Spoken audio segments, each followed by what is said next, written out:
The game industry has been in an odd place the last few years. Studio closures, mass layoffs, and poor working conditions have been plaguing the industry, which has not only given players a bad taste in their mouths, it also has been creating worse games. Cutting corners has become a main part of game development due to poor working conditions, and it's led to a lot of games releasing half-baked, unfinished, and unoriginal. I'm not making this video to deny any of these issues. This is still happening, and the industry is still in a volatile state. It doesn't take much looking to see that, and there's still a long way to go before this industry is in a place that we can really be proud of. However, this year has also been giving me a little more hope than some others. Even with the tumultuous state of the industry, 2025 has managed to be an incredible golden year of gaming. There are so many games that were released this year that could have made it into Game of the Year any other year, but may not have even made it into the conversation due just to the level of competition that there was present. Not only that, but many of the biggest hitters this year, even the mainstream ones, were from smaller studios, ranging anywhere from fully independent to more AA in nature. So, this video, this is my excuse to gush about some great games and simply celebrate the insane year it's been. This isn't going to be like a top 10 list or anything. I don't really care about doing that. This is pretty much just going to be a barely coherent rambling session. I would also like to encourage you to put your favorite games from this year down in the comments, especially if I haven't mentioned them in the video itself. I don't think anyone would be too upset about having more great games on their radar. So with that, I'm gonna start rambling now. I'll just get the elephant out of the room right away. Clair Obscur Expedition 33. Oh my god, Expedition 33. I know a lot of people are already sick about hearing about this game, especially after the Game Awards and its huge run there, but I really love this game, and I know I'm not the only one. I think a large part of its charm is that it really does have something for everyone. I truly believe that. It is, of course, going to fit more with certain players than others, just like any game or art piece, but I think everyone can find some part of this game that they just love and respect. It may be the story, the art direction and style, the soundtrack, the characters, the world building. Something is just bound to connect. For me, it's honestly basically everything. This game truly just hit me on what I'd call more of like a soulful level. I know that there's others out there that feel the same way and understand what I mean by that. If you don't, you probably have another game that you also feel the same way about. This game honestly came out of nowhere, at least to me anyway. I saw the launch trailer on launch day and decided to buy it because it looked really cool. And it instantly rocketed to the top of my charts. It's my favorite game of all time. I know it sounds crazy, but it's just the truth. That's just what this game means to me. I have not stopped thinking about this game since it came out in April. I have played it like 3 times. I have listened to podcasts about it. I have listened to all of the music. I can't stop loving this game. Would I love to make this whole video about Clair Obscur? Of course I would, but that's not what this video is about. And maybe one day I will make a video about Clair Obscur, but I do feel like I would want to make something that is really adding to the conversation around this game, and I feel like there's been a lot of that already. So if I do ever end up making a video about it, it'll probably be a little while into the future. For now, all I can be is another loud voice in your head telling you to please play this game because it is absolute. Okay, so now that we have Clair Obscur out of the way, God, where do I even start? Unbeatable is another one of my heavy hitters this year. Even though I don't play many rhythm games, it is drowning in emotion and feeling. It actually received more mixed reviews critically, despite what I'm saying about it, especially from everyone's favorite reviewing company. But the players love it. And that's what we all know really matters. I'm not gonna lie, Unbeatable does have a bit of jank, and that's a big reason for some of the less stellar reviews, but some post-launch patches have already been fixing most of that. Some people also just aren't big fans of some of the creative choices made for the game, and fair, but to me, after playing the game, a lot of these choices made perfect sense for what this game is. And I respect the hell out of the developers for making some risky decisions when they could have just played things safe and made it another normal game like all the others. Unfortunately, it did miss out on a lot of potential to be recognized during like the award season, because it ended up being delayed just a handful of hours before the intended launch and got pushed back into early December. But because of that, I think it's really worth supporting games like this, because there's so much here and it's really truly something special. And if you're not sure about rhythm games or playing a game like Unbeatable, there was a demo that came out back in like 2021 and it's still available and free. So play that, and then if you like it, maybe pick up the real game. So yeah, Unbeatable, freaking awesome game, and I highly recommend it. Yeah, we all at least watched a few clips from Peak, didn't we? I freaking love this game. I even had some of the most fun in a co-op game I've ever had in this specific game this year. The fact of the matter is that I can now say a sentence like this. I watched my friend fall off a cliff chasing half a coconut, and then my other friend laughed so hard that he turned into a tea kettle. That is a real thing that happened. It was hilarious, and yes, I have the footage. All right, everyone be ready to catch something. All right. Oh, don't do it! Chris! Oh my God.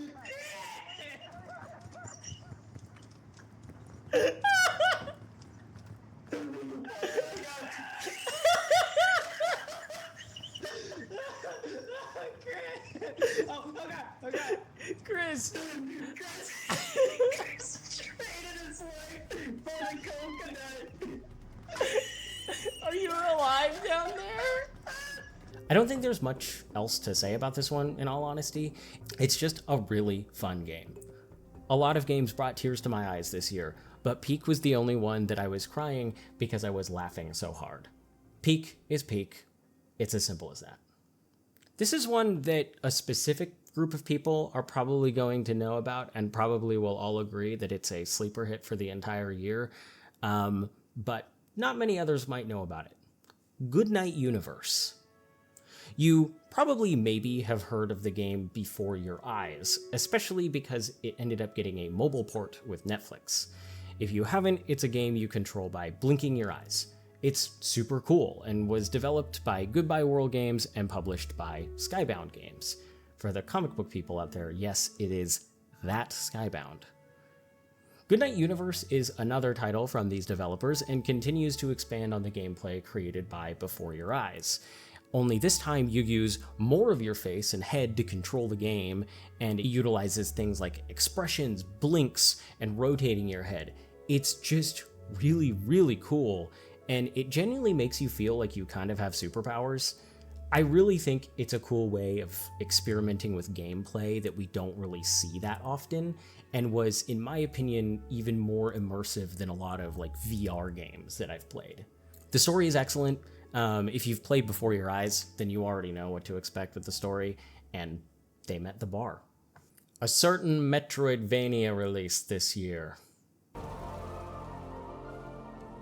So yeah, the indie world finally got its GTA 6 this year with Silksong, and it ended up being pretty much everything that anyone could ask for. It's a genuinely massive game for a tiny $20 price point, and clearly had bucket loads of love poured into it during its long development cycle. That said, not even Silksong can escape critique. It's hard. Like, Silksong's hard, guys.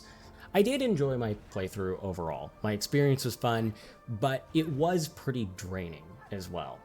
Thankfully, this year also gave us another Metroidvania that's a good break from the torture. Constance. Constance clearly takes a lot of inspiration from the original Hollow Knight, and actually some movement from Splatoon, of all things, but it kinda ends up just making sense and working. It's quite charming, and personally I found it a much needed reprieve after Silksong. It's a pretty short game. I finished my first run in just under 6 hours, but it was a genuinely enjoyable time, and I wanted to include it in this end of year recap because I felt like it just deserved it. One thing you can probably tell at this point is that I really enjoy games from smaller studios. I tend to gravitate to these games a little more often as they tend to show more heart and passion and creativity than a lot of AAA titles or large franchises. That said, I am still a gamer, so I will gladly play a game that lets me rip demons to shreds. Doom: The Dark Ages was an absolute blast, and I think takes the crown for me as my favorite modern Doom entry since the 2016 reboot. I've enjoyed each of these games in their own right, but something about Dark Ages just really, really works for me. That isn't to say the game is perfect. I mean, of course it isn't. It's a video game. But what it does right feels really, really right. And it had me feeling like my most powerful version of the Slayer in any of the modern games. I will be fully honest and say that for me, Eternal was probably my least favorite playstyle of the modern titles. I know that that's a little bit contentious. I struggled with keeping track of enemy weaknesses, what weapons to switch to.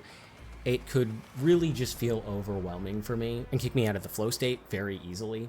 Dark Ages just works for my brain, and I felt more like an unstoppable machine just tearing through whatever was in my path than I ever did in Eternal. I think that's why fans were a little more mixed about this release. If you are a really big fan of Eternal and the way that game plays, you might not like Dark Ages as much, I will be fully honest. But for you people that maybe didn't like Eternal or wanted a switch from that type of gameplay, then I think that Dark Ages might just be the Doom for you. On a very different note than scrambling demon brains, Donkey Kong Bonanza definitely stole my heart this year. Bonanza was pretty much the definition of just fun gameplay distilled into its most pure form and managed to give us the closest thing to a Mario Odyssey 2 since the original Switch launch, somehow. Bonanza is also kind of a technical marvel on Switch 2 as well. I'm honestly really astonished it runs as smooth as it does. It does have its couple stutters, but it's shocking for as much destructible environment is available in that game. It might also be a metaphor for Buddhist enlightenment. We can talk about that one later.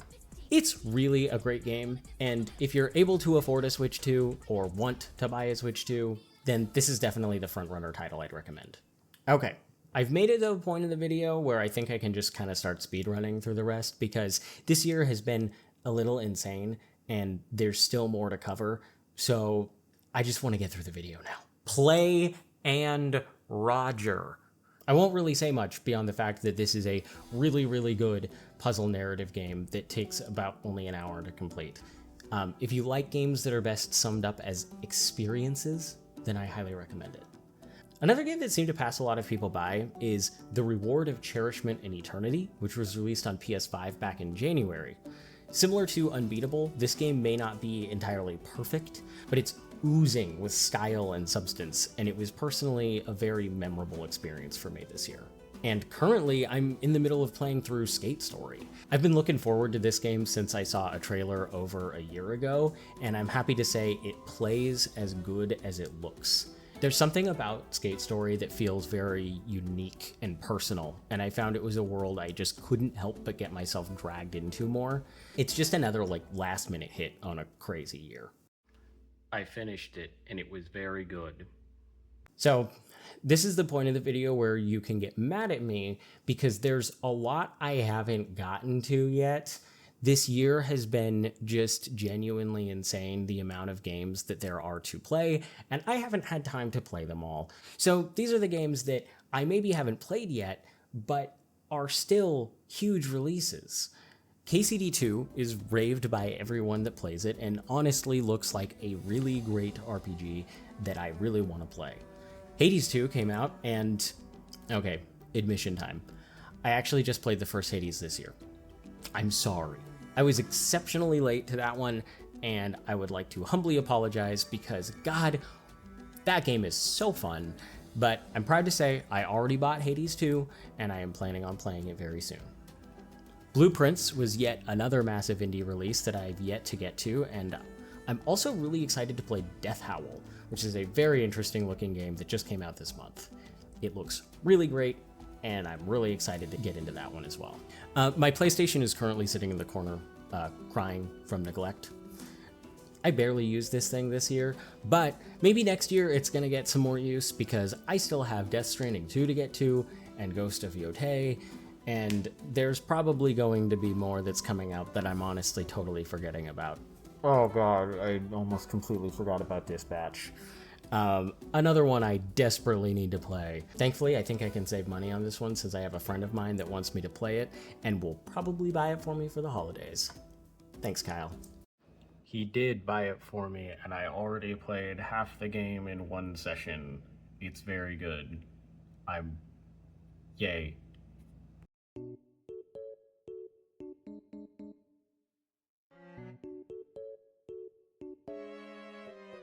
Also, I don't play many online FPS titles these days, but I am happy for you Battlefield fans. It looks like you finally got a much needed win, and actually got a solid title for a change. So yeah, it's been a big year, and I really hope that this is the start of a new wave of really great games.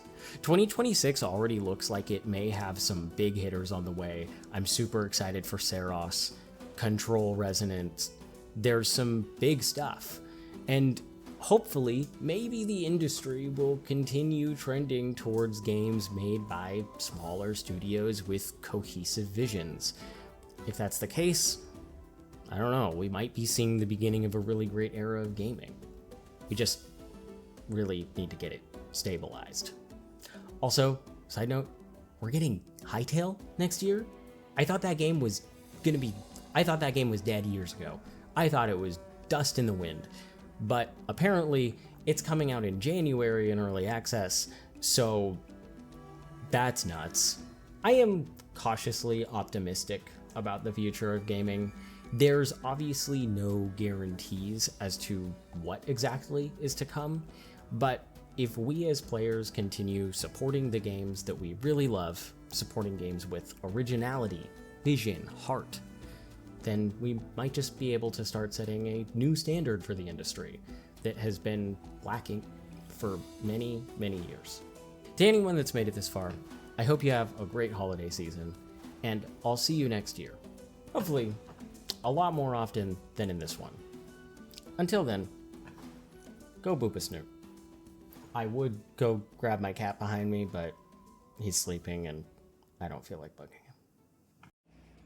Also, just a quick thank you for 1,000 subscribers. That just kind of happened randomly because of one random video that decided to get views like a year and a half after I uploaded it. So that just happened. Thank you, and I hope to be growing the channel quite a bit more within the next year. See you then.